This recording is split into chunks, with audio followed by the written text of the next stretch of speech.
सबसे पहले आपको मार्गदर्शन एजुकेशनल ग्रुप यूट्यूब चैनल में आपका स्वागत है। क्लियर। तो जैसा कि मैंने बताया था पिछले क्लास में 10th क्लास के सिलेबस के बारे में बताया था। किसके बारे में बाबू? 10th क्लास के सिलेबस के बारे में। तो आपने देखा था। तो आज मैं शुरुआत करता हूं ज्यामिति। जो मैथ क्लासेज में, जो मैथ्स में जो सेक्शन जो आपका ज्यामिति सेक्शन होता है वो स्टूडेंट्स के लिए टफ होता है। मतलब कहने का मतलब है कि हार्ड होता है। बच्चा सोचता है कि ज्यामिति को किस तरीका से पढ़े। कितने बहुत सारे बच्चे होते हैं तो ज्यामिति को रटते हैं, और मैथ जो ऐसा पेपर है बाबू जिसको रटा नहीं जाता है उसको समझा जाता है। और अगर आप अभ्यास कीजिएगा तो मैं प्रॉमिस करता हूं कि मैथ से आसान, मैथ से सरल कोई पेपर आपको नहीं होगा, कोई विषय नहीं होगा।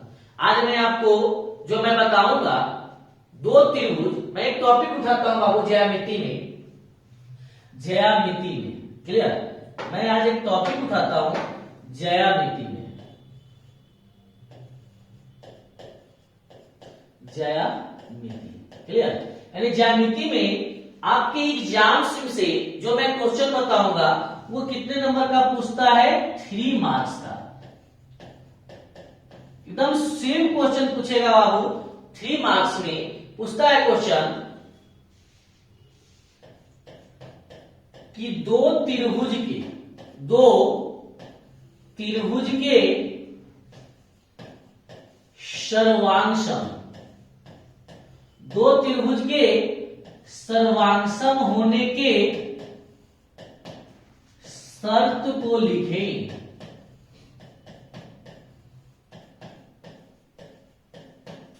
आपके मैट्रिक एग्जाम्स में या फिर प्रीवियस क्वेश्चन आप उठाइएगा क्वेश्चन में, तो उसमें देखिएगा ये क्वेश्चन पूछता है कि दो त्रिभुज के सर्वांशम होने के शर्त को लिखे। यानी दो त्रिभुज सर्वांशम आपस में कब होगा, उसकी क्या शर्त होगी, उसकी क्या कंडीशन होगी कि दोनों त्रिभुज जो होगा वो आपस में क्या होगा? सर्वांशम होगा। क्लियर। दोनों त्रिभुज आपस में क्या होगा बाबू? सर्वांशम होगा। तो आपने पढ़ा होगा दो त्रिभुज के सर्वांशम होने के, कि दो त्रिभुज के सर्वांशम होने के 5 शर्त होते हैं। कितने शर्त होते हैं? 5 शर्त। पहला होता है बाबू साइड एंगल साइड, यानी इसको हम लोग बोलते हैं भुजा कोण भुजा। क्लियर। दूसरा जो होता है बाबू वो होता है एंगल साइड एंगल, यानी कोण भुजा और कोण। तीसरा जो होता है बाबू उसको हम लोग पढ़ते हैं साइड साइड साइड, यानी कहने का मतलब भुजा भुजा और क्या बाबू? भुजा। अगला जो होता है राइट हाइपोटेनस साइड, यानी कहने का मतलब है समकोण कर्ण भुजा। और जो लास्ट जो होता है कंडीशन वो होता है एंगल एंगल साइड, यानी कहने का मतलब है कि कोण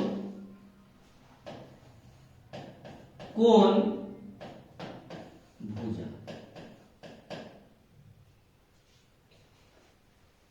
दो त्रिभुज के सर्वांशम होने के 5 शर्त होते हैं। कितने शर्त होते हैं बाबू?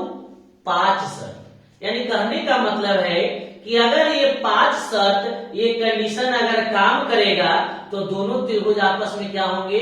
सर्वांशम। यही 5 शर्त होता है। क्लियर। कि दो त्रिभुज के सर्वांशम होने के 5 शर्त होते हैं।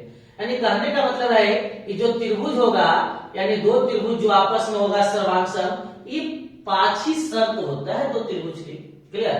अब देखते हैं, हमने बताया कि दो त्रिभुज के सर्वांशम होने के 5 शर्त होते हैं। पहला हमने बताया साइड एंगल साइड, भुजा कोण भुजा। दूसरा हमने बताया एंगल साइड एंगल, कोण भुजा कोण। तीसरा हमने बताया साइड साइड साइड, यानी भुजा भुजा भुजा। चौथा हमने बताया राइट हाइपोटेनस साइड यानी समकोण कर्ण भुजा, और लास्ट हमने बताया एंगल साइड यानी कहने का मतलब है कोण भुजा। क्लियर? ये चीज हमने बताया, दो त्रिभुज के सर्वसम के 500। अब जब देखेंगे बाबू ये VVI क्वेश्चंस है, ये जो क्वेश्चंस होते हैं आपके मैट्रिक एग्जाम्स के लिए VVI क्वेश्चंस है।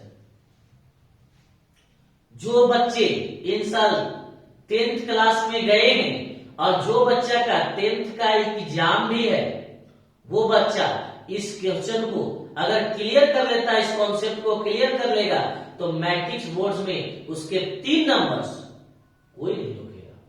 और मेरा प्रयास है कि आपका एक एक नंबर को मैं कंप्लीट करवाऊंगा और मैथ में पूरे गणित में 100 में 100 अंक दिलवाऊंगा। उसके लिए आपको लगातार कंटिन्यू मेरे चैनल से आपको जुड़े रहना पड़ेगा और पढ़ाई को लगातार निरंतर मतलब अभ्यास करना होगा। चलिए देखते हैं। हमने बताया दो त्रिभुज के सर्वांगसम होने के 5 शर्त होते हैं, side angle side, side side, right hypotenuse side और एंगल साइड। चलिए ये आप इसको नोट्स कर लिए, आपको समझ में आ गई।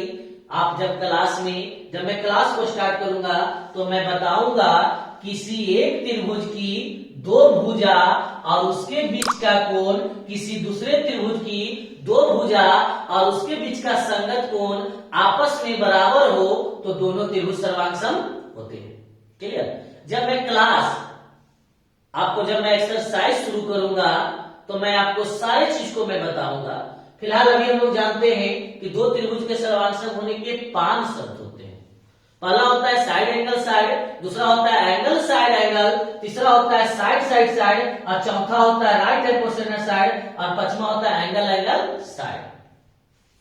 अब अगर इसको आपको अपने दिमाग में परमानेंटली अगर आपको घुसाना है तो उसके लिए आप किस तरीका से पढ़ेंगे कि आप अपने बाल बच्चा अपने पोता पोती तक को भी पढ़ा सकते हैं, तो उसके लिए अभिषेक सर हैं। मैंने बताया था कि मैं मैथ का एक डिफिकल्ट टॉपिक, चाहे वो ज्यामिति से हो या त्रिकोणमिति से हो या क्षेत्रमिति से हो या किसी भी सेक्शन से हो, अगर मैं आपके दिमाग में अगर इंटरनल मेमोरी में मैं अगर अंदर नहीं घुसा देता हूं तो आप कहेंगे, लेकिन इसके लिए आपको कंटिन्यू पढ़ना होगा। चलिए देखते हैं। बताओ बाबू, सबसे पहले कि ये जो हमने लिखा है इसको हम लोग क्या पढ़ सकते हैं? तो आपका जवाब होगा कि राम। क्या पढ़ सकते हैं बाबू? राम। अब आप ये बताओ हमको कि इसको हम लोग क्या पढ़ सकते हैं? तो आपका जवाब होगा क्या बाबू? मोहन। क्या जवाब होगा? मोहन। अब एक बात बताओ, इसको शॉर्ट को मोहन को हम लिख सकते हैं MHN, M फॉर मुंह, H फॉर हा, N फॉर न। जैसे हम लोग जयप्रकाश जो नाम होता है, जयप्रकाश नारायण, आपने पढ़ा होगा जयप्रकाश नारायण, उसको हम लिखते हैं कि JP क्या बाबू? नारायण पढ़ते हैं। बिल्कुल उसी तरह मोहन को हम लोग शॉर्ट में पढ़ सकते हैं MH और N। चलिए ये चीज क्लियर हो गया। अब देखते हैं बाबू, सबसे पहले इसको अगर दिमाग में कैप्चर करना है तो मेरी बातें को आपको ध्यान से सुनना होगा। तो देखते हैं सबसे पहले बाबू कि बबुआ दो त्रिभुज के सर्वांगसम होने के शर्त पूछा तो कही है, तो कहने के लिए सबसे पहले आपको एक कहानी सुनना होगा। चलो सबसे पहले बाबू, बहुत सारे लोग को जैसे ही आप की शादी होती है तो शादी होने के बाद एक रेडीमेड घर मिलता है। क्या मिलता है बाबू? एक रेडीमेड घर मिलेगा जिस घर का नाम क्या होता है? ससुराल। यानी कहने का मतलब है शादी होने के बाद एक रेडीमेड आपको नया घर मिलेगा जिस घर का नाम होता है ससुराल। ससुराल कहने का अर्थ होता है कि देखिए ससुराल का पहला अक्षर होता है स, और स कहने का मतलब है बाबू कि वहां जितना रिलेशन होगा आपको वो सारा रिलेशन स से होगा। जैसे ससुराल में जाएंगे तो जो आपकी पत्नी होगी उस पत्नी के जो माता जी होंगे उनको हम लोग कहते हैं क्या बाबू, सास। क्लियर? उनके एक पिताजी होंगे, क्लियर, तो जो आपके तो उनके पिताजी को हम लोग क्या कहते हैं, ससुर। तीसरा जो वहां है बाबू साला, क्लियर, सरहज, क्लियर, सरबेटा, सरबेटी, क्लियर। उसके बाद बाबू साड़ू, और एक और रिलेशन होता है बाबू जिसको हम लोग कहते हैं क्या जी, साली। क्या बोलते हैं बाबू, साली। यानी कहने का मतलब है अगर ससुराल गए आप और ससुराल में अगर ज्यादा सेवा पानी करती है तो वो कौन होती है बाबू, साली। कौन होती है, साली। क्लियर? यानी कहने का मतलब है, चलिए ध्यान से देखते हैं। मेरा जो कहने का मतलब है, अगर ये आप कहानी को समझ लीजिएगा, क्लियर, अगर इस कहानी को आप क्या करते हैं, समझ लेते हैं, तो आपको इस टॉपिक को याद करने में किसी भी प्रकार की क्या होगा बाबू, समस्या नहीं होगा, परेशानी नहीं होगी। क्लियर? आपकी ये जो मैट्रिक एग्जाम्स में ये जो 3 मार्क्स हैं वो आपके क्या हो जाएंगे, कंप्लीट हो जाएंगे। क्लियर? चलिए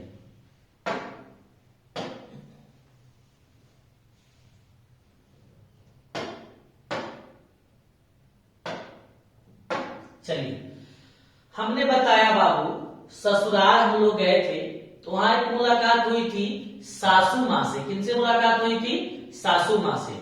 चलिए आप लोग की शादी हो या न हो, हमारी शादी हो चुकी है, और जब हम पहली बार अपनी ससुराल गए थे, कि नियम होता है हिंदू धर्म में कि जब शादी होती है तो शादी होने के बाद पत्नी के साथ एक बार ससुराल जाया जाता है। हमारी भी शादी हुई, हम भी अपने पत्नी के साथ गए, कहा बाबू, ससुराल। क्लियर? जब ससुराल गए तो वहां सबसे पहले मुलाकात होती है हमारी पत्नी के माता जी, जिसको हम लोग कहते हैं सासू माँ। जब पहला बार गए ससुराल और हमारी मुलाकात हुई सासू माँ से, और ऐसे भी एक पता होना चाहिए कि अगर दामाद को अगर ससुराल में अगर सबसे ज्यादा कोई मान करता है तो वो होती है सासू माँ। क्लियर? जब हम पहली बार गए ससुराल और सासू माँ के पैर छुए तो सासू माँ ने हमको क्या किया बाबू, कि पहला बार गए हम ससुराल, सासू माँ के पैर छुए, हमको कितना दी, 10,000। क्लियर? कितना दिए बाबू, 10,000। क्लियर? अब हम दूसरा बार गए ससुराल, सासू माँ के पैर छुए, एक वो 0 हटा दीजिए, कितना दी बाबू, 1,000 रुपया। क्लियर? तीसरा बार गए ससुराल, सासू माँ का जब हमने पैर छुआ तो एक 0 हटा दीजिए, तो उसमें हमको कितना दिया बाबू, 100 रुपया। क्लियर? सासू माँ के ससुराल गए, हमने एक 0 हटाया तो उन्होंने कितना दिया, 10 रुपया। फिर अगला बार हम गए ससुराल, सासू माँ के पैर छुए, एक 0 हटा दीजिए, कितना दी, 1 रुपया। यानी कहने का मतलब है बाबू कि जब हम ससुराल जाते हैं तो जो सासू माँ होती है, यानी किसी की भी सासू माँ हो, कहने का सेंस मेरा यही है कि जब तक सास जिंदा रहेगी कुछ न कुछ माल पानी देते रहे। क्लियर?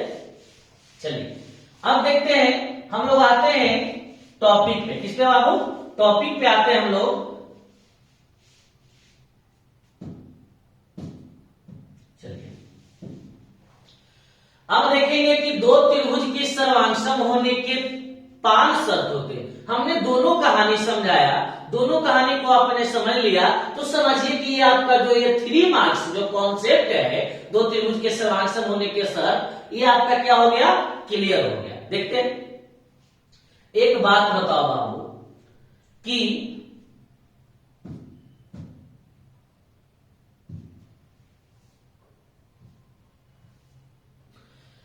हम इसको क्या पढ़ सकते हैं, आप ही बताइए, इसको हम लोग क्या पढ़ सकते हैं। चलिए, ये जो पहला जो है इसको हम लोग पढ़ सकते हैं बाबू, सास। देखिए तो लिखा हुआ है एस से एस, क्या इसको हम लोग सास लिख सकते हैं। दूसरा जो वर्ड है बाबू, ये क्या इसको हम लोग आशा लिख सकते हैं, ए एस ए आशा लिख सकते हैं। और तीसरा जो है क्या उसको हम लोग ससुर लिख सकते हैं बाबू, एस एस एस।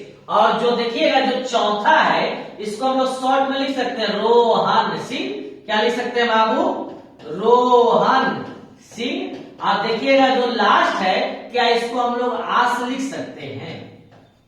और आस मीन्स होता है उम्मीद, यानी कहने का मतलब है आज के बाद कोई आपसे पूछेगा कि दो त्रिभुज के सर्वांगसम होने के 5 शर्त जो होते हैं वो क्या क्या होते हैं, तो आप बोलेंगे क्या बाबू कि सास के नाम आशा, सास के नाम आशा और ससुर के नाम रोहन सिंह, और दोनों से लगाना है आस, यानी कहने का मतलब है सास यानी साइड एंगल, साइड यानी भुजा कोण, भुजा।